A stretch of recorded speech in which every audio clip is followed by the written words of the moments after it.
And hey guys, Boomerdet here, and as promised in the stream, I'm gonna show off now the build and skills I'm using for my Greater Rift 90 speed farm. So I'm on my monk. This was the first character I did for the solo hardcore season 30 in Diablo 3. As you can see, hardcore, seasonal, solo. So what I'm using is the following. If I'm talking too fast, or if you do not understand why I'm using a specific item or a certain thing, feel free to ask me in the comments. I will answer them as soon as I can, I promise. And let's go. You can also pause the video, by the way, to just look when I'm also over it.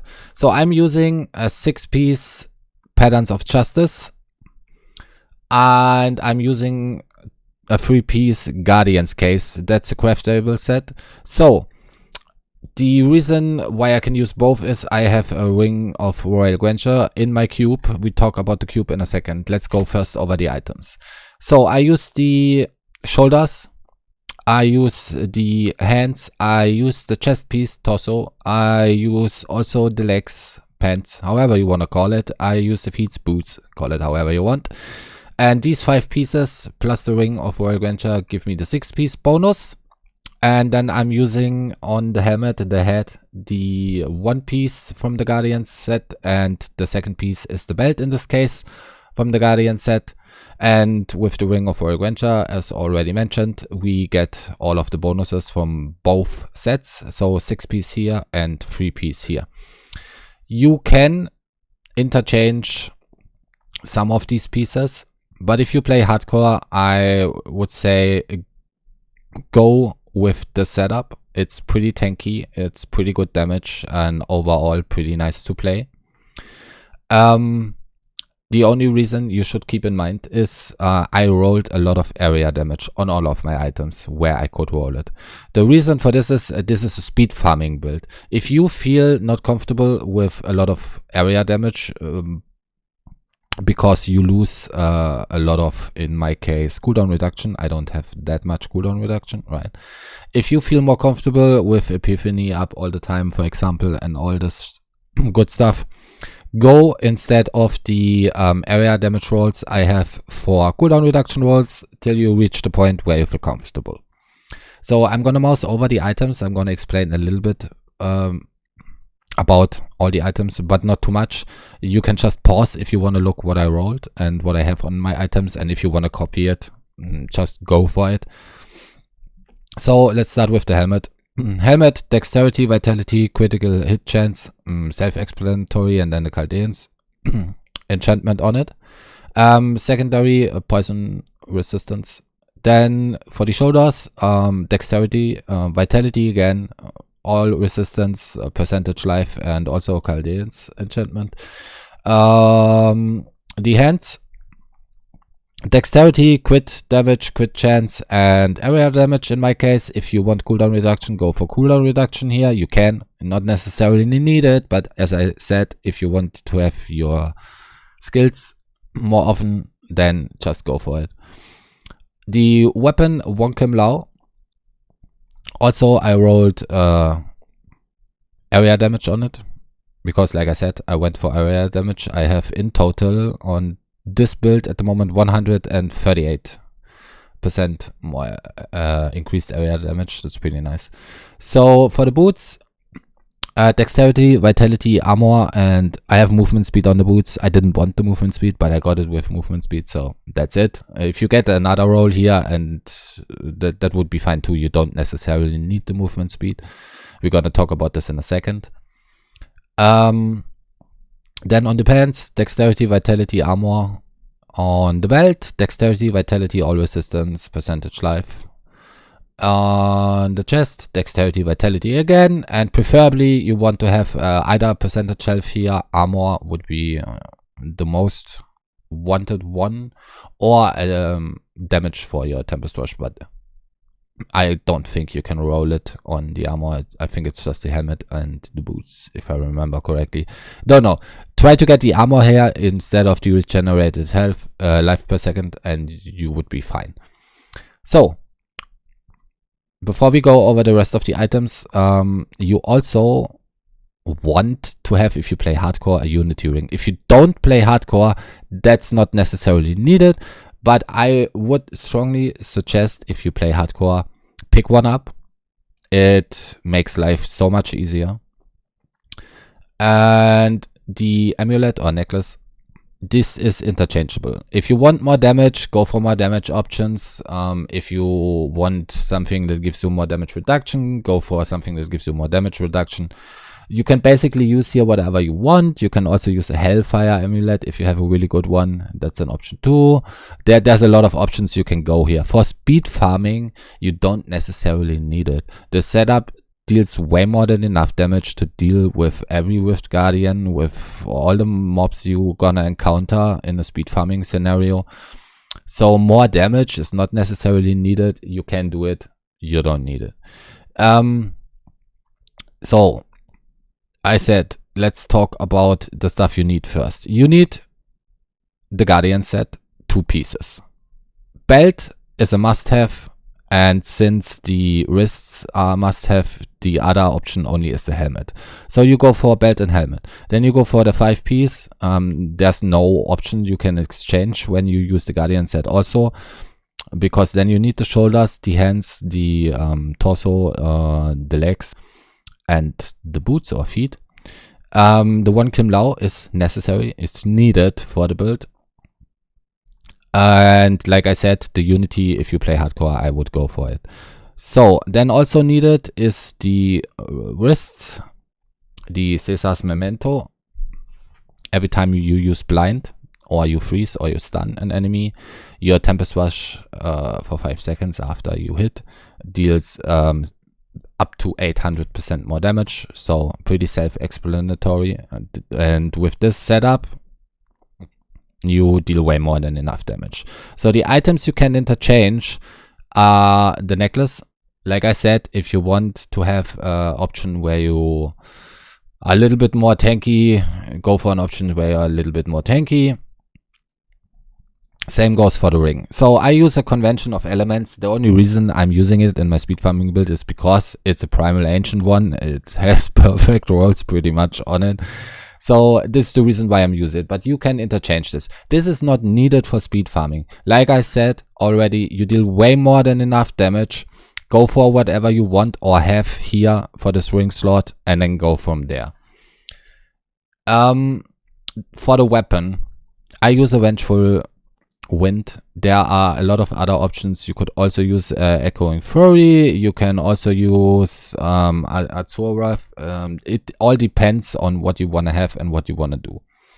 So why do I say this? In my case, I'm using the Northern Breeze. That's the holy rune for the Tempest Rush. So I deal holy damage with Tempest Rush.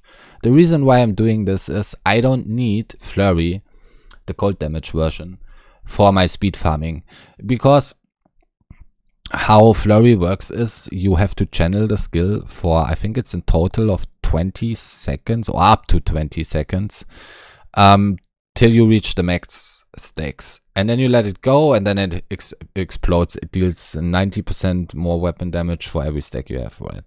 So yes, it's way more damage, but it has to ramp up, and for speed farming this is not necessary. So I'm using the Northern Breeze one, and for 2 reasons. First of all, Tempest Rush is less spirit cost, and second of all, it gives it a little bit more of a base damage, because base damage normally is 390%. With this one it's 500. What it also does, it allows me to use Dashing Strike without having to think about the stacks when I use the cold version from Flurry. Because when you dash and you use the Flurry rune, your stacks get reset. You basically deal damage from the point where you dash. It explodes there. And then you have to start channeling and stacking again. And for speed farming, that's pretty annoying for speed farming. So I use the Northern Breeze one. Let's mouse over every item so you can pause if you want to check. Quick, there you go.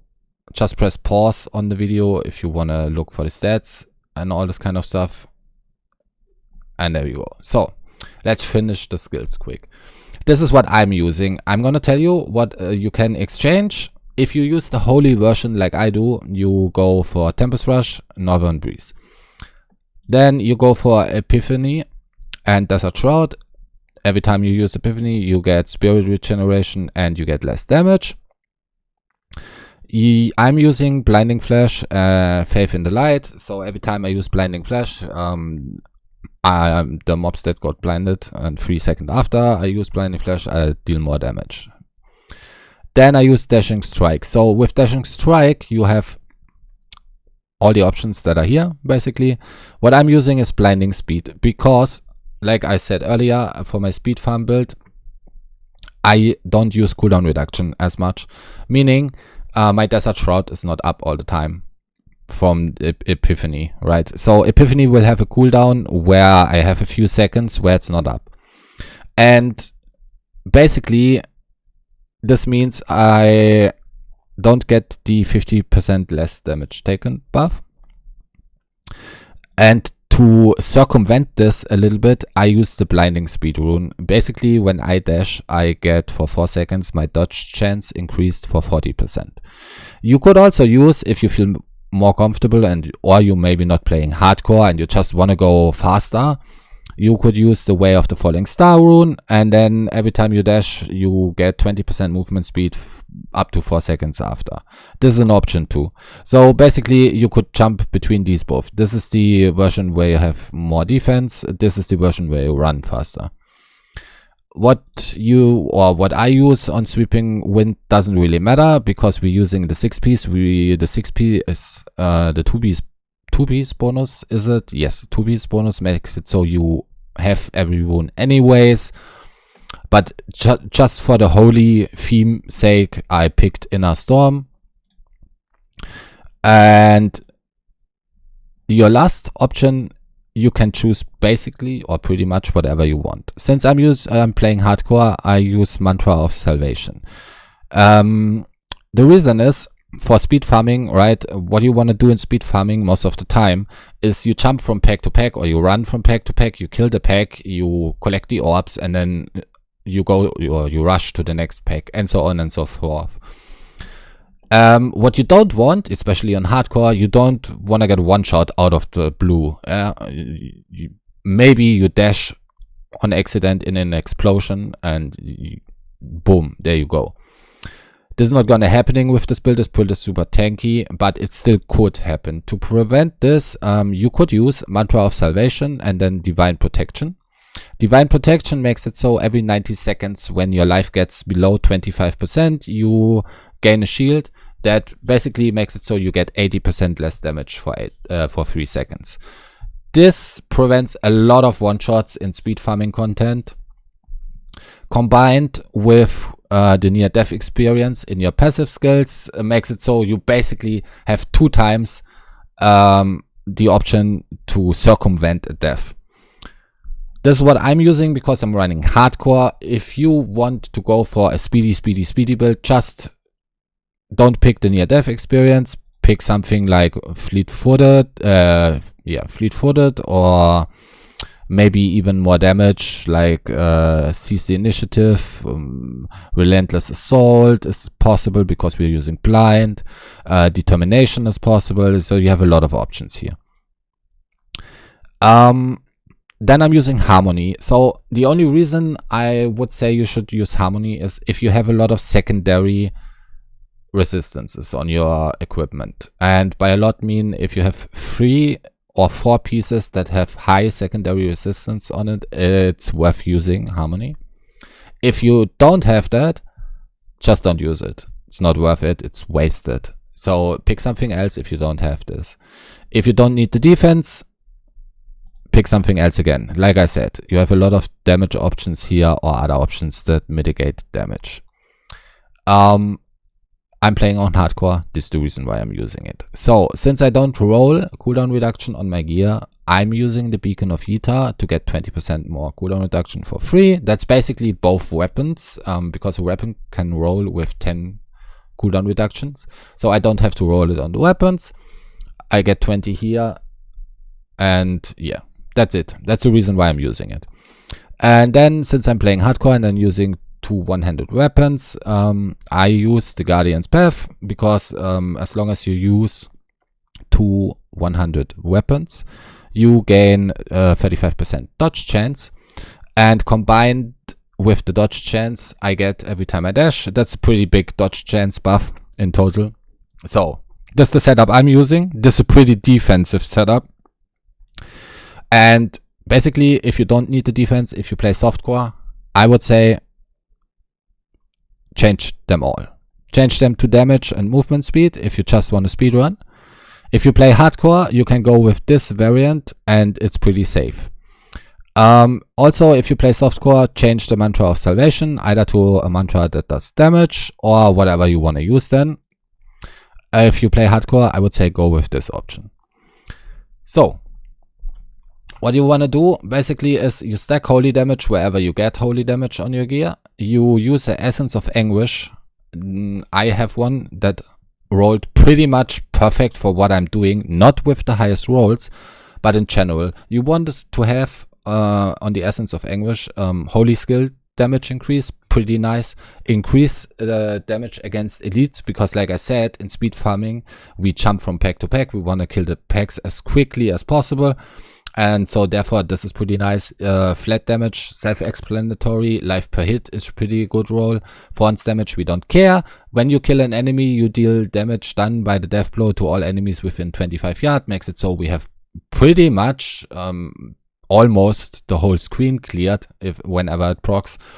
So that's pretty nice. The only thing you have to take care of, if you use this Essence of Anguish to get all the benefits out of it, you need a weapon that has poison damage on it. Either on your character, meaning if you use 2 100 weapons, one of them has a poison damage roll. It's a must. So since I don't use a poison damage skill, because Monk has none, I need a poison damage roll on the weapon. So this one has lightning damage, doesn't work with this one, but this one has poison damage on it.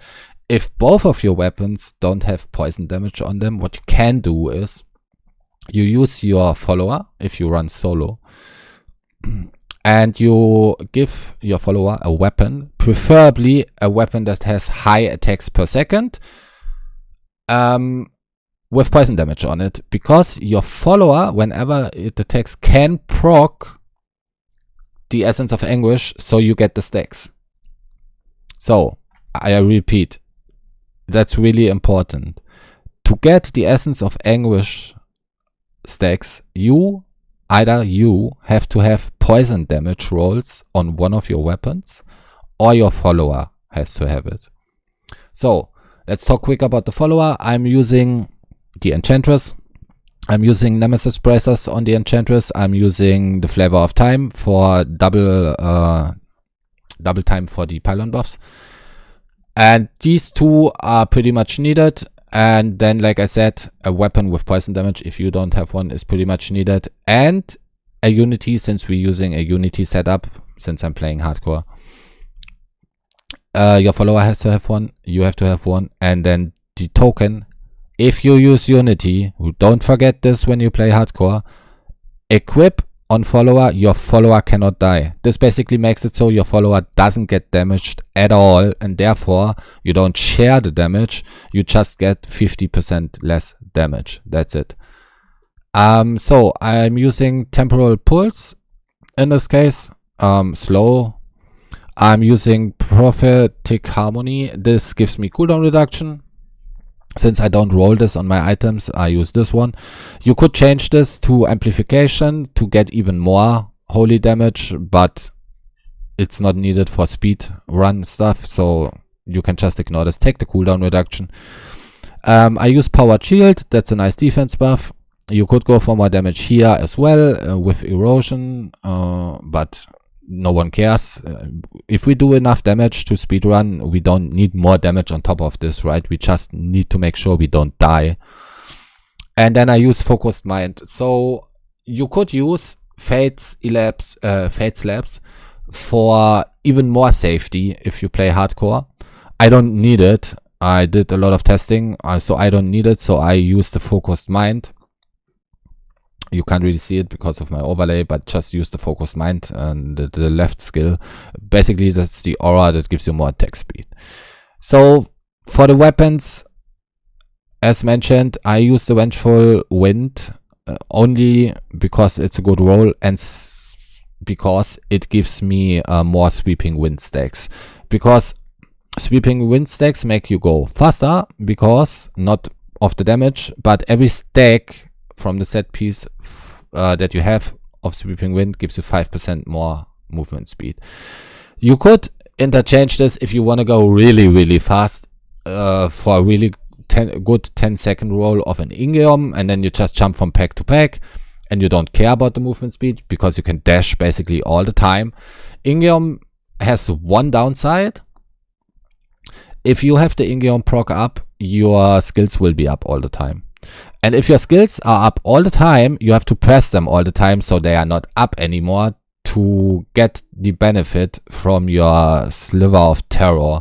Because all the skills that are on cooldown for you, and when you use a Sliver of Terror, like I do in my helmet, so for every skill on cooldown, as it says, you take 12.5% reduced damage and deal 12.5% increased damage. So if you use an Ingeom and your skills are up all the time, you have to press buttons a lot to get the most benefit out of this gem. So it's up to you. You could also use an Echoing Fairy, like I said. This proc basically gives you more attack speed. That's a really nice damage buff. You use whatever weapon you want to use in here. Just do a little bit of testing, what feels good and nice to you. And don't forget, like I said in the beginning, I'm using an area damage build. You could use a cooldown reduction build as well. Just be careful if you want to use the Sliver of Terror to get the most benefit out of this gem.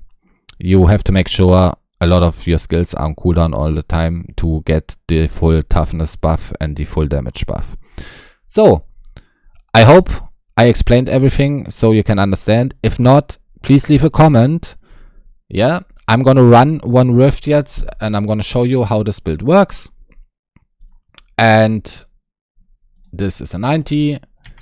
Let's go. So we want to use the Sweeping Wind buff, then we look for some enemies to get the Sweeping Wind buff up. We can have, with this version I'm playing, 13 in total, and then our movement speed will go up.